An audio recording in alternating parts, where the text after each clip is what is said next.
ალური ნომრებით, თუმცა ახლა ერთი ახალი ინფორმაცია მათთვის, ვისაც უყვარს თანამედროვე ქართული პოეზია და მუდმივად ცდილობს, რომ გაეცნოს ახალგაზრდა ხელოვანებს. გამომცემლობამ არტანუჯი დაასრულა ერთ-ერთ ახალ წიგნზე და კრებულზე მუშაობა, რომლის ავტორიც გახლავთ ირაკლი კაკაბაძე და სწორედ მისი ლექსები არის წარმოდგენილი ამ კრებულში. თუმცა ქართველი ხელოვანი წერს ამჯერად თურქული ფსევდონიმით, რადგან თulis რომ თურქული კულტურა უფრო ახლოს დგას მის შემოქმედებასთან და შესაბამისად რომ იაპონური ფსევდონიმითაც გამოსცა ერთი კრებული და ესეც რა თქმა უნდა ანალოგიური მიზეზით პრინციპს ძალიან საინტერესოა.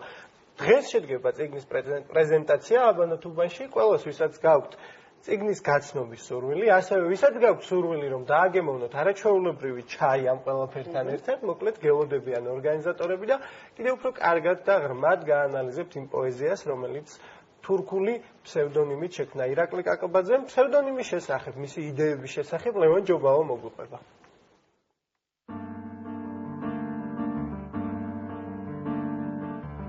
ადამიანის სული თუ გინახავთ, შინაგანი სამყარო კი არა, თავად სული მატერიად ქცეული, განსხეულებული.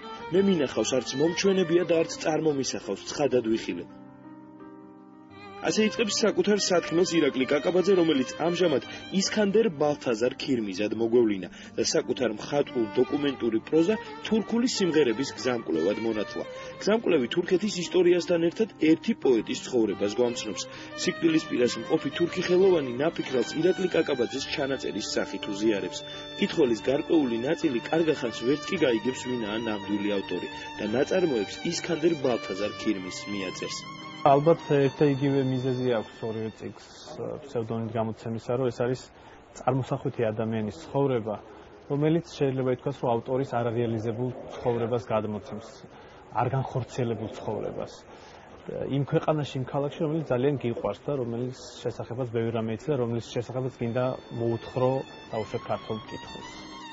მარად ცისკენ მოცქირალო, მინარეთებზე წამოსკუპულო ნახევარმთვარეებო.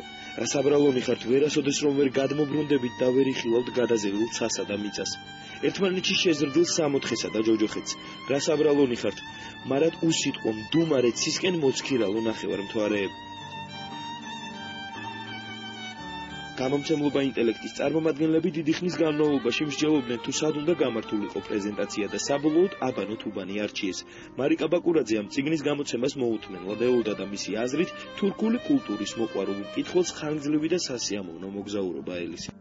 გადავწყვიტეთ აქ გაგვეკეთებინა, თავარი რომ ამინდი იყოს კარგი და ჯერჯერობით ისე ჩანს რომ კარგი ამინდი უნდა იყოს. ღიაცის ქვეშ არის ღონისძიება, შესაბამისად დასწრება არის თავისუფალი.